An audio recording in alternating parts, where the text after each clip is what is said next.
Actually में क्या था कि घर के काम के लिए मैंने कोई सामान उठाया था तो मेरे कमर में मोच आ गई थी और झुक नहीं पाया था। नित्य कर्म वाला तो काम ही रुक गया था, नहाना, बाथरूम जाना, खाने के लिए बैठना, प्लस जॉब भी उस समय थी तो जॉब भी रुक गया था। किक नहीं मार पाते थे और झुकने में, कोई सामान उठाने में, सो जाते थे तो करवट लेने में भी तकलीफ पड़ती थी। ठंगने में दर्द, कमर में दर्द, ये सब हो गया था। चंगू बन गया था मैं। उस समय ऐसा लगा था कि शायद जिंदगी बर्बाद हो गई, अब कुछ कर नहीं पाएंगे। बहुत असहनीय हो गया था, दूसरे पर आश्रित हो गया था। मालिश वालिश भी कराया था, ऑर्थोनील भी लिया था, सभी गोलियां ली थी और इंग्लिश दवा खाने के बाद जो थोड़ा रिलीफ होता था, उस जैसी असर खत्म होता फिर दर्द होने लगता था। मेरे को लगा था कि शायद ठीक नहीं होगा, ऐसा लगा था मेरे को। मैं लेटे लेटे टीवी देख रहा था, उसी संयोग से सुलेमान साहब का चैनल लग गया, साधना। मैं बोला कि मंगा के खाने में क्या हर्ज है। तो फिर मेरे पापा का भी दर्द हो गया था तो मैं बोला चलो एक साथ में दोनों जने के आराम होगा तो ठीक ही है। तो मैंने बोनसिया मंगाया था तो उनके साथ साथ में मैंने भी खाया था तो उनको भी आराम हो गया, मेरे को भी आराम हो गया। अभी तो मालूम ही नहीं पड़ता, मैं 2-3 मंजिला तो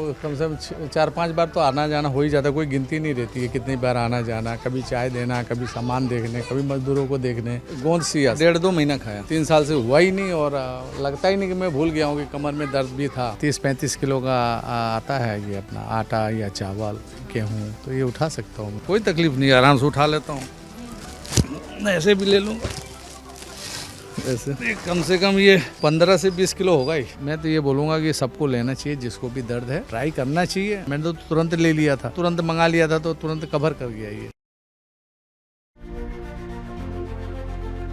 नमस्कार, स्वागत है आप सभी का। मैं हूं आपके साथ शैलजा त्यागी। तो गुजरात में अहमदाबाद, जी हां, इस सिटी में घूम रहे हैं क्योंकि हम मुलाकात कर रहे हैं हकीम साहब से जुड़े हुए उन दर्शकों से जो हकीम साहब के यूनानी ट्रीटमेंट को अपनाकर, नुस्खों को अपनाकर बेहतर, सेहतमंद, स्वस्थ हो रहे हैं। तो जिस जगह मैं अहमदाबाद में खड़ी हूँ वो जगह है कैलाश नगर, वटवा, और यहाँ पे रहते हैं अवधेश कुमार जी। उनसे मिलने में आई हूँ। लगातार मुलाकात हो रही है दर्शकों से, लेकिन आज की सच्ची कहानी हम आपको दिखाएंगे अवधेश कुमार जी की। तो चलिए आपको मिलवाते हैं उनसे और उनकी कहानी जानते हैं सेहत से जुड़ी।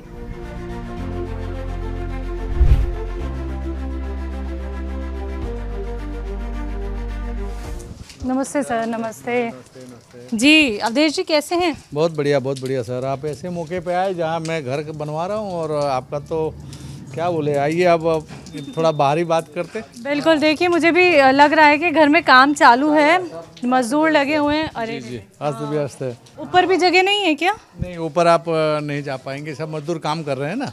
और चलने में थोड़ा असुविधा होगी आपको। कोई बात नहीं, चले। हाँ जी, गली में अपने बात कर सकते हैं या एक पड़ोस में वहाँ बात करते हैं। अच्छा चलिए, जहाँ सुविधा हो वहाँ लेके चलिए। मैं जी, तो ये अवधेश जी के घर पे हम आ गए, लेकिन यहाँ हम बात नहीं कर सकते हैं क्योंकि काम चल रहा है, उनका घर बन रहा है, तो परेशानी ना हो इस वजह से अवधेश जी किसी और जगह हमें ले जा रहे हैं जहाँ हम बात करेंगे उनसे। हाँ जी, आपको ले चलता हूँ। और आपकी गली की भी हम सैर कर लेते हैं इसी बहाने। जी, ये तो बड़ी खुशी की बात है कि आप लोग आए हैं और कष्ट तो हो ही रहा आप लोग को, लेकिन क्या किया जाए। जी, लेकिन देखिए ऐसे टाइम पे इंसान बहुत बिजी रहता है, काम चल रहा है, लेकिन तब भी आपने वक्त अपना हमें दिया है। क्या करें, अब इतने दूर से आप लोग आए हैं तो उतना तो मान रखना पड़ेगा। आइए यहाँ बैठते हैं। फिर हम ऊपर जाके तो आपसे बात करेंगे, लेकिन इस मोहल्ले के बारे में हमें बताइए पहले। कैलाश नगर के नाम से प्रसिद्ध है, बस ऐसे ही बिल्डरों ने जो नाम रखा उसी हिसाब से रखा हुआ है और बच्चू भाई कुआं में ही आता है ये भी, इसीलिए ये है। आप यहाँ कितने साल से? 18 से 19 साल, 20 साल हो गया। अच्छा, लेकिन रहने वाले मुझे आप यहाँ के लग नहीं रहे। नहीं, मैं बनारस से आगे गाजीपुर है, ईसीपुर, मोहम्मदाबाद, हिरौली गांव है, वहाँ का रहने वाला हूँ। अच्छा जी, फिर इधर आके अपना घर बना रहे हैं। जी, अब जहाँ भगवान ने रोजी रोटी भेजी वहाँ चले गए। तो दर्शकों देखिए, हम लोग अवधेश कुमार सर से बात कर रहे हैं और वो हकीम साहब से कैसे जुड़े, क्या परेशानी थी, ये भी हम उनसे जानेंगे। लेकिन आपको बताना चाहूँगी जिस जगह मैं अहमदाबाद में आई हूँ वो है कैलाश नगर, वटवा, यहीं पे उनका घर है। आप बैक साइड में देख रहे हैं ना, जिस घर में काम चल रहा है यही घर है अवधेश कुमार जी का। तो सर अभी किस तरफ चल के बात करेंगे? आराम से बैठ के आइए। हाँ जी, बिल्कुल। तो सर यूपी से गुजरात, ये कैसे आना हुआ? बस रोजी रोटी के हिसाब से, और बीएसएफ में था, उसी हिसाब से हम लोग को नौकरी यहाँ थोड़ा आराम से मिल जाती है, उसी हिसाब से मैं आया था। और कंपनी में जॉब भी मिल गया था। 15-16 साल नौकरी किया उसमें। बॉम्बे की कंपनी थी, गनमैन में था मैं, और वही चल रहा है अभी तक। अच्छा, बीएसएफ में सेवा कब तक दी? 10 साल तक। अच्छा, कहाँ पे थे आप बीएसएफ में? ये श्रीनगर, हरियाणा, गंगानगर, यही सब। अच्छा, तो परिवार को तो वक्त नहीं दे पाते होंगे? नहीं, उसमें नहीं दे पाते थे, लेकिन मेरी मम्मी और पापा का थोड़ा तबीयत ख़राब हो गया था, तो उनकी सेवा के लिए मेरे को छोड़ना पड़ा था। तो बीएसएफ में क्या थे आप? कांस्टेबल। अच्छा। जी।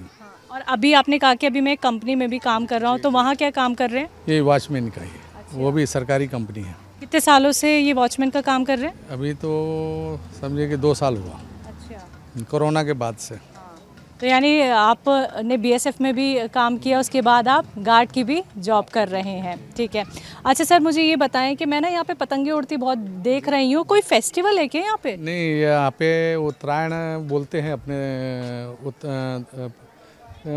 26 जनवरी, 15 अगस्त, 14 अगस्त को जो उत्तरायण होता है, खिचड़ी, अपने यहाँ खिचड़ी मनाते हैं।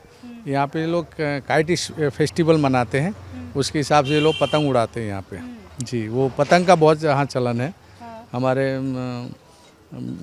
मोदी साहब भी आते हैं और अमित शाह भी यहाँ के हैं, तो ये लोग भी खुद आते हैं यहाँ पे अपने घर पे पतंग उड़ाने के लिए। तो ये कितने दिन ये पतंगे उड़ती हैं, फेस्टिवल बनता है? अभी तो समझिए कि 1 महीना पहले से उड़ना चालू हो जाता है, हाँ। और 1 महीना तक बाद में भी रहता ही है। अच्छा। क्रेज इतना रहता है बच्चों में, आदमियों में। जी। चलिए, ये एक नई चीज़ हमें पता चली। बहनों भी उड़ाती हैं, ऐसा नहीं है। बहन, हाँ, बहनों भी इंटरेस्ट लेती है इसमें। तो सर, यूपी ज़्यादा अच्छा लगा या गुजरात? रोजी रोटी के लिए तो गुजरात ही अच्छा है, लेकिन मातृभूमि तो अपनी याद आती है, क्या करे, जाना आना रहता ही है। तो गुजराती आती है? थोड़ी थोड़ी। इतने साल हो गए, थोड़ी थोड़ी आती है? हाँ, मतलब हम बोलेंगे तो कोई पहचान जाता है कि ये भैया जी हैं। हाँ। तो कुछ बोल के दिखा दीजिए। केम सो, सो नाम से, जमी लीदू की नहीं, कई जवानों से, सो करो सो, एम। तो देखिए, यूपी वाले मिल गए हैं गुजरात में और अवधेश कुमार जी से बातचीत कर रहे हैं यहाँ पे। अब मुझे ये बताओ, आप कि इतने फिट लग रहे हो आप, पहले तो आप मुझे अपनी उम्र बताएं। 59। 59। परिवार में कौन कौन? 2-3 लड़के हैं, 3 बहुएं हैं, एक जमाई है, एक लड़की है, और एक उनका घरवाला जमाई। जी, लोग जमाई अपने जगह पे रहते हैं लड़की के यहाँ, लेकिन 3 लड़के और 3 बहुएं, मियाँ बीबी। तो पोते पोतियाँ भी होंगे? हाँ, वो तो हैं ही वो। अरे मतलब आपकी मिला के 5 हैं। अच्छा, मतलब आपकी एज को देख के लगता नहीं है कि इतने बड़े बड़े बच्चे भी हो गए, शादी भी हो गई, नाती पोती भी आपके हो गए। जी जी। तो आप 59 के हैं, ठीक है। परेशानी आपको सर क्या रही? आप हकीम साहब से कैसे जुड़े? एक्चुअली में क्या था कि घर के काम के लिए मैंने कोई सामान उठाया था, तो मेरे कमर में मोच आ गई थी और झुक नहीं पाया था, और मैं थोड़ा सा उठा था तो मेरे को उठ नहीं पाया। तो मैंने क्या हुआ, तो फिर मैंने मालिश कराई तो नहीं आराम हुआ। फिर उसके बाद धीरे धीरे मैंने इंग्लिश दवा ली, थोड़ा आराम हुआ। तो फिर टीवी में मैंने सुलेमान साहब का देखा दवा, तो मैंने गोंदसिया मंगाया था। और एक्चुअली में मेरे पापा को भी तकलीफ़ थी, वो भी मेरे अभी थे वो, तो उनको भी कमर में दर्द था, ठेहुने में दर्द था, तो उनको मंगाया था। तो उनके साथ साथ में मैंने भी खाया था, तो उनको भी आराम हो गया, मेरे को भी आराम हो गया। अच्छा, ये कब की बात मुझे बता रहे हैं आप? कमर में जो दर्द हुआ? 3 साल हो गया लगभग। 3 साल पहले? किस जगह दर्द होता था? ये कमर में दर्द था। दिखाइए एक बार घुमा के। हाँ, अच्छा। ये पूरा ये कमर में था, थोड़ा ये पैर में भी था, यहाँ पे भी थोड़ा दर्द था, लेकिन अभी बहुत ही आराम है, पता ही नहीं चलता। मैं तो भूल गया दर्द भी कि कैसा। पहले क्या परेशानी होने लगी थी? कौन से काम आपके बंद हो गए थे, आप करते ही नहीं थे? नित्य कर्म वाला तो काम ही रुक गया था। जैसे नहाना, बाथरूम जाना, खाने के लिए बैठना, प्लस जॉब भी उस समय थी तो जॉब भी रुक गया था, तो बहुत तकलीफ हो गई थी, मेरे को उठ नहीं पाता था। सर, तो काफ़ी तेज़ धूप भी हो रही है, काफ़ी देर से हम बात भी कर रहे हैं, तो नीचे चल के चलिए बात करें। जी हाँ, चलिए आइए। तो सर, क्या क्या परेशानी आपको होने लगी थी, क्या क्या काम आपने करने छोड़ दिए थे? मैडम मैं सब काम छोड़ दिया था, यानी कि मेरा नित्य क्रम ही रुक गया था ना, नहाना धोना, जो नित्य का काम है, जॉब पे जाना, तो ये सब रुक गया था। और ठंगुने में दर्द, कमर में दर्द, ये सब हो गया था, चंगू बन गया था मैं जी। अच्छा, आप उठने बैठने में तकलीफ या फिर चलने फिरने में तकलीफ, नहीं अभी तो ये अभी तो नहीं पहले पहले तो बहुत था, हाँ, लेकिन कम से कम 10-15 दिन के बाद मैंने दवा मंगाई ली थी और 6-7 दिन 8 दिन के बाद मेरे को आराम हो गया था। थोड़ा लेकिन किस हद तक आपको तकलीफ होती थी सर? क्योंकि हकीम साहब से आप एकदम तो नहीं जुड़े होंगे, आपने पहले भी कोई ना कोई ट्रीटमेंट लिए होंगे जी। इंग्लिश दवा लिया था मैंने, मालिश वालिश भी कराया था, ऑर्थोनील भी लिया था, सभी गोलियां ली थी, लेकिन मेरे को रियल में गोंद सिया से ही आराम हुआ था। अच्छा, जो आपके फादर थे सबसे पहले उन्होंने दवाई ली हकीम साहब की, हाँ, उनको मैंने खिलाया था, अच्छा आप ही ने खिलाया था? नहीं खिलाया था कि 1 चुटकी लो ये दवा, इंग्लिश छोड़ो ये भी खाओ, तो उनको भी आराम हो गया था। और अभी 6 महीना पहले ऑफ हुए, लेकिन अभी तक उनको चलने उलने में तकलीफ नहीं थी, आराम से वो काम कर लेते थे अपना, नहाना धोना, ये बहुत आराम हो गया था। अच्छा, ये आपका घर बन रहा है, ठीक है, और मैं देख रही हूँ 2-3 मंजिला आपका घर है ना, तो आपको मज़दूरों को देखने भी जाना होता होगा, ठीक है, तो चलने फिरने में कमर पे असर पड़ता है अभी? नहीं अभी तो मालूम ही नहीं पड़ता, मैं 2-3 मंजिला तो कम से कम 4-5 बार तो आना जाना हो ही जाता, कोई गिनती नहीं रहती है कितनी बार आना जाना, कभी चाय देना, कभी सामान देखने, कभी मज़दूरों को देखने कौन क्या कर रहा है, इसके लिए। तो यानी दोबारा से कमर में दर्द आपके नहीं हुआ? 3 साल से हुआ ही नहीं, और लगता ही नहीं कि मैं भूल गया हूँ कि कमर में दर्द भी था ऐसा। तो देखिए, अवधेश कुमार जी का कहना है, भाई मैं तो भूल ही गया हूँ कि मेरे कभी 3 साल पहले कमर में दर्द भी था। और ये जो दर्द में राहत इनको मिली है, ये कौन सी दवाई से मिली है सर? गोंद सिया से, गोंद सिया। कितने महीने खाया? अरे मेरे को लगा 1.5-2 महीना खाया। देखिए, सिर्फ 1.5-2 महीने, और ये है आराम, के दर्द उठा ही नहीं है। एक ऐसे पेशेंट से हम मिले हैं जो 3 साल पहले गोंद सिया का इस्तेमाल करते थे, लेकिन अब ना दर्द महसूस होता है, सारे काम सुचारू रूप से वैसे ही चल रहे हैं। आइए आइए।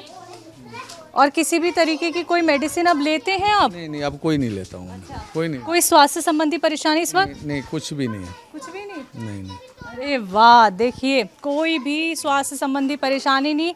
एक कमर दर्द में दिक्कत आ गई, वो भी एक भारी सामान उठाया, उस वजह से 1.5 महीने गोंद सिया का इस्तेमाल किया। और देखिए, आपके सामने ये सच्ची कहानी हम अवधेश जी की आपको दिखा रहे हैं। सर, तकलीफ क्या क्या होती थी? उठने बैठने, चलने फिरने, या फिर कोई सामान उठाने में परहेज करने लगे थे, या 2 व्हीलर या 4 व्हीलर वगैरह चलाते हैं? नहीं कुछ भी नहीं, मतलब कि किक नहीं मार पाते थे, और झुकने में, कोई सामान उठाने में, यानी समझिए कि सो जाते थे तो करवट लेने में भी तकलीफ पड़ती थी, ऐसा कष्ट हो गया था मेरे को। एक्सरसाइज करते हैं? हाँ करता हूँ मैं। करते हैं? हाँ एक्सरसाइज करता हूँ। अच्छा, कमर की भी एक्सरसाइज है क्या? हाँ सब है।